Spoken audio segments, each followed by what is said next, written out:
Hi friends, அஸ்ஸலாமு அலைக்கும். இன்றைக்கி நம்ம எஸ்கே கிச்சனில் முஹர்ரம் ஸ்பெஷல் வர்க்கி ஸ்வீட் ரெசிபி பார்க்கவே நல்ல சூப்பராக இருக்குல்ல. இது எப்படி இருக்குன்னு பார்க்கலாம். வாவ், நல்ல சூப்பராக உள்ளாடி சாஃப்டாட்டும் வெளியில் கிறிஸ்பியாட்டும் நல்ல சூப்பராக இருக்குது. இது எப்படி இருக்குன்னு டேஸ்ட் பண்ணி பார்க்கலாம். இப்படி எடுக்கும்போதே தெரியுது உள்ளாடி நல்ல சாஃப்டாட்டும் வெளியில் கிறிஸ்பியாட்டும் இருக்குன்ட்டு. சாப்பிட்றதுக்கும் நல்ல டேஸ்ட்டாக இருக்குது. சீனி பாகில் டிப் பண்ணி எடுத்திருக்கேன்.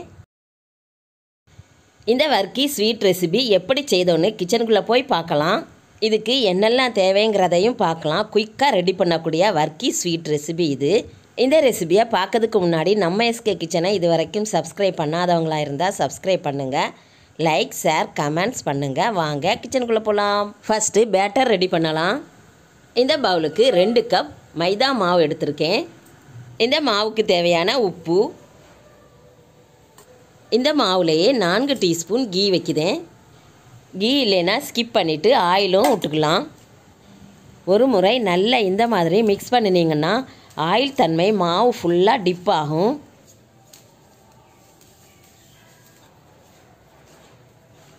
மாவை இந்த மாதிரி கையில் எடுத்து பிடிச்சி பார்க்கும்போது தெரியும் ஆயில் ஃபுல்லாக டிப் ஆகிட்டுது அப்படின்ட்டு. அடுத்து கொஞ்சம் கொஞ்சமாக தண்ணீர் ஊற்றி சப்பாத்திக்கு பிசையது போல் பிசைஞ்சு எடுத்துக்கலாம். சப்பாத்திக்கு பூரிக்கு மாவு பிசையது நமக்கு தெரியும். கொஞ்சம் கொஞ்சமாக தண்ணீர் விட்டு இந்த மாதிரி மாவு ஃபுல்லாக படும்படி விரசி எடுக்கணும். எல்லா மாவுலையும் படும்படி தண்ணீர் தெளிச்சிட்டோம். அடுத்து நல்ல கையாலேயே அப்படியே உருட்டி எடுத்துட வேண்டியதுதான். பாருங்க, இந்த டைப்பில் தான் சப்பாத்தி பூரிக்கு மாவு விரசி எடுக்கணும். எல்லா மாவையும் நல்லா விரசி எடுத்துட்டேன். மீடியம் சைஸ் பால் பதத்துக்கு கொண்டு வந்துட்டேன். இப்படியே இருக்கட்டும். இது காயதுக்கு வாய்ப்பு இருக்குது. தண்ணீர் நனைத்த துணியை கொண்டு இந்த மாதிரி மூடி வச்சுக்கலாம். அடுத்து சீனி பாகு ரெடி பண்ணுறோம். எந்த பவுலில் மாவு எடுத்தனோ அதே பவுலுக்கு 1 பவுல் சீனி எடுத்திருக்கேன். அதே பவுலுக்கு 1 பவுல் தண்ணீரும் ஊற்றியிருக்கேன். குங்குமப்பூ 1 பிஞ்சு வைக்கிறேன். இது இல்லைன்னா ஸ்கிப் பண்ணிக்கலாம். கூடவே ஃப்ளேவருக்கு 3 ஏலக்காயும் கிள்ளி வைக்கிறேன். இதை இப்படியே அடுப்பில் வச்சு மெல்ட் பண்ணிடலாம். அடுப்பில் வச்சதும் மிக்ஸ் பண்ணிகிட்டே இருக்கலாம். சீனி உருகியதும் 10 மினிட்ஸில் சீனி பாகு ரெடி ஆயிரும். இந்த சீனி பாகுக்கு பிசுக்கு தன்மை வந்தால் போதும். கம்பி பதம் எதுவும் தேவையில்லை. சீனி உருகி கொதிச்சிட்டு இருக்குது. 10 நிமிடத்தில் ரெடி ஆகிரும் இந்த சீனி பாகு. சீனி பாகில் ஃபஸ்ட்டு பதமே பிசுக்கு தன்மை தான். இந்த பிசுக்கு தன்மை வந்துட்டுது நம்மளுடைய சீனி பாகுலையும். போதும், ஃப்ளேம் ஆஃப் பண்ணிட வேண்டியதான். இந்த மாதிரி பிசுக்கு தன்மை போதும், கம்பி பதம் தேவையில்லை. இந்த சீனி பாகை அப்படியே லிட் போட்டு மூடி வச்சிடலாம். அடுத்து பார்க்கலாம். சீனி பாகு ரெடி ஆகும் டைமில் தான் மாவு ரெஸ்ட்டில் இருந்திருக்கு. மாவை ஓப்பன் பண்ணி பார்க்கலாம். மாவு நல்லா சாஃப்டாக இருக்குது, பார்க்கவே தெரியுது. மீண்டும் 1 டீஸ்பூன் நெய் எடுத்து கையில் டிப் பண்ணி மாவை நல்லா விரசி எடுத்துடலாம். மேலும் நல்லா சாஃப்ட் ஆயிரும்.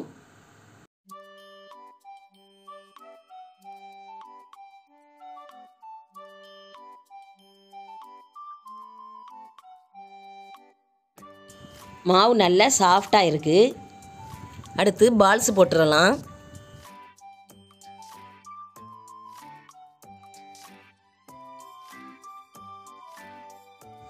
இந்த மாதிரி நீல வாக்கில் உருட்டி எடுத்திங்கன்னா பால்ஸ் கட் பண்ணதுக்கு சூப்பராக வரும்.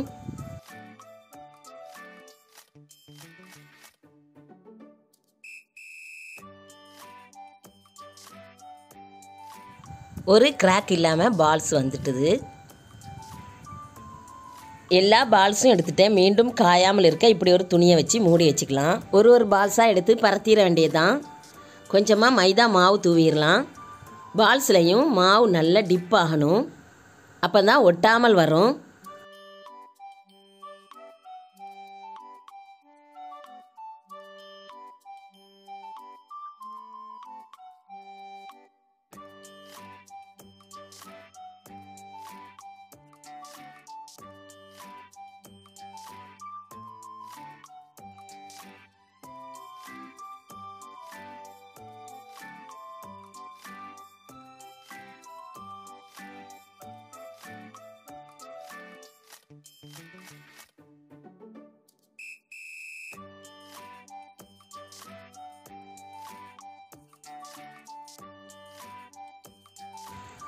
நல்லா பரத்திட்டேன், போதும். நைஸ் ஆயிட்டுது பாருங்க, இவ்வளோ நைஸில் வந்திருக்குது. பெரிய சப்பாத்தியாட்டும் வந்திருக்குது. ஒரு சப்பாத்தியாக பரத்தி எடுத்துடலாம். அடுத்து ஒரு பவுலில் 3 டீஸ்பூன் டால்டா வைக்கிறேன். இது கூடவே 1 டீஸ்பூன் நெய்யும் வைக்கிறேன். இது இல்லைன்னா ஸ்கிப் பண்ணிக்கலாம், ஆயில் மட்டும் எடுத்துக்கலாம். இந்த மாதிரி நெய் சேர்த்திங்கன்னா அதிக ஃப்ளேவராக இருக்கும். இந்த ரெண்டும் ஒன்று சேர நல்லா மிக்ஸ் பண்ணுதேன். டால்டா ரெடி ஆயிட்டுது. எல்லா சப்பாத்தியும் பரத்தி எடுத்துட்டேன். ஒரு சப்பாத்தி எடுத்து 1.5 டீஸ்பூன் டால்டாவும் இந்த மாதிரி சப்பாத்தி ஃபுல்லாக படும்படி அப்ளை பண்ணுதேன்.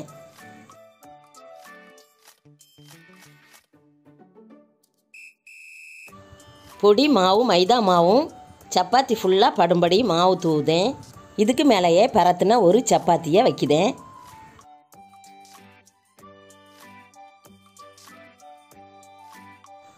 மீண்டும் இந்த சப்பாத்திக்கு மேலே 1.5 டீஸ்பூன் டால்டா வச்சு ஃபுல்லாக அப்ளை பண்ணிடலாம்.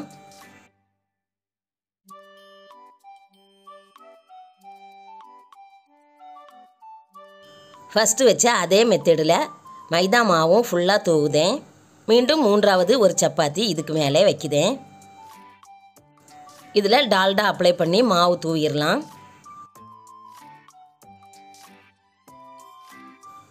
அடுத்து 4வது ஒரு சப்பாத்தி இதுக்கு மேலே வைக்கிறேன். முன்னாடி வச்ச அதே மெத்தடு டால்டாவும் மைதா மாவும் தூவ வேண்டியதான். மேலும் 5வது ஒரு சப்பாத்தி இதுக்கு மேலே வச்சு இதுக்கு மேலேயும் டால்டாவும் மைதா மாவும் தூவுதேன். 5 சப்பாத்தி போதும். ஃபுல்லாக எல்லா இடமும் படும்படி மைதா மாவும் தூவி 1.5 இன்ச்சுக்கு கட்டிங் கொடுத்துடலாம். இந்த டைப்பில் கட்டிங் கொடுக்கேன். கட்டிங் முடிஞ்சதும் இந்த மாதிரி ரோல் பண்ண வேண்டியதான்.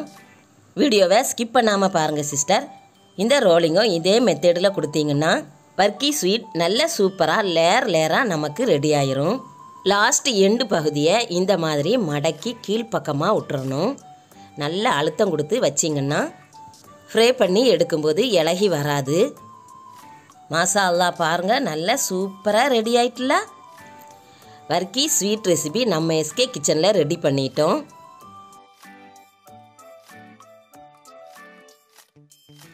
நல்லா சூப்பராக ரெடி பண்ணிட்டோம். இதே மெத்தடில் எல்லா ரோலிங்கையும் பண்ணிடலாம். இந்த மாதிரி கையில் வச்சு அழுத்தம் கொடுத்து வச்சிட வேண்டியதான்.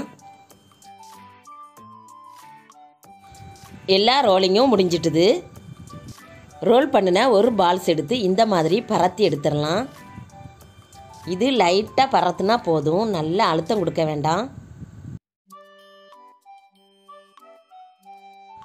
நம்முடைய கை அளவுக்கு ரோல் பண்ணினது எல்லாம் இந்த மாதிரி பரத்தி எடுத்திருக்கேன். ரோல் பண்ணின எல்லாத்தையும் பரத்தியாச்சு. இனி ஃப்ரை பண்ணி எடுக்க வேண்டியதுதான்.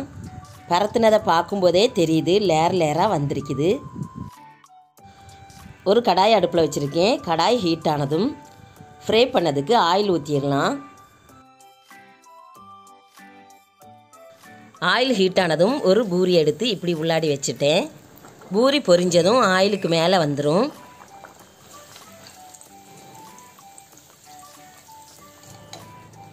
பூரி மேலே வந்துட்டுது. பிரட்டி போட்டுடலாம். ஃப்ரை பண்ணி எடுத்துட்டோம். ப்ரௌனிஸ் ஆகிட்டுது. போதும். நல்ல லேயராக இருக்குது, பார்க்கவே தெரியுது. இப்படி எல்லாத்தையும் ஃப்ரை பண்ணி எடுத்துட வேண்டியதுதான். ஃப்ளேமும் மீடியமாக இருக்கட்டும். பூரி அப்படியே லேயராக நல்ல சூப்பராக மேலே வந்துடும், பார்க்கவே தெரியுது.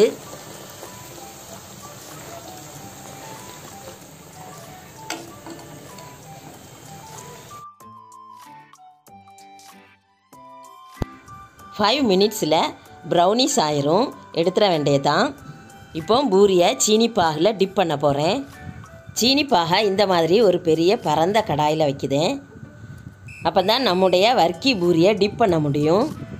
2 மினிட்ஸில் சீனி பாகில் வச்சு பெரட்டி போட்டு எடுத்துட வேண்டியதான்.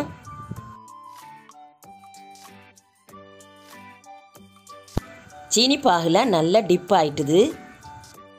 2-3 முறை பெரட்டி போட்டு எடுத்துட்டேன். எக்ஸஸாக இருக்கக்கூடிய சீனி பாகு எல்லாம் இறங்கட்டும்.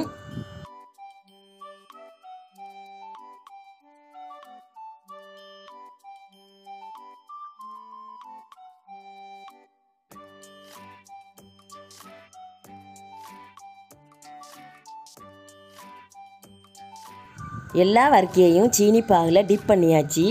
அடுத்து கார்னிஷ் பண்ணிடலாம். ஃபஸ்ட்டு கசகசா இந்த மாதிரி லைட்டாக எல்லாத்துலேயும் தூவி விடலாம்.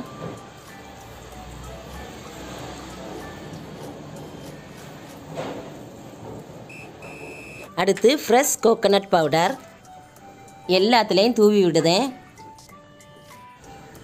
அடுத்து பாதாம், பிஸ்தா, கேஷ்யூ இதெல்லாம் சின்ன சின்னதாக கட் பண்ணி வச்சுருக்கேன். இதையும் இதுக்கு மேலே தூவிடலாம். சூப்பர் டேஸ்டியான ஸ்வீட்டான முஹர்ரம் வர்க்கி ஸ்வீட் ரெசிபி நம்ம எஸ்கே கிச்சனில் ரெடி பண்ணியிருக்கோம். இந்த வீடியோ உங்கள் ஃப்ரெண்ட்ஸ் அண்ட் ஃபேமிலிக்கு ஷேர் பண்ணுங்கள். எஸ்கே கிச்சனுக்கு சப்ஸ்கிரைப் பண்ணுங்கள். மீண்டும் அடுத்த ரெசிபியில் அடுத்த எஸ்கே கிச்சனில் சந்திக்கலாம். தேங்க்யூ. அஸ்ஸலாமு அலைக்கும்.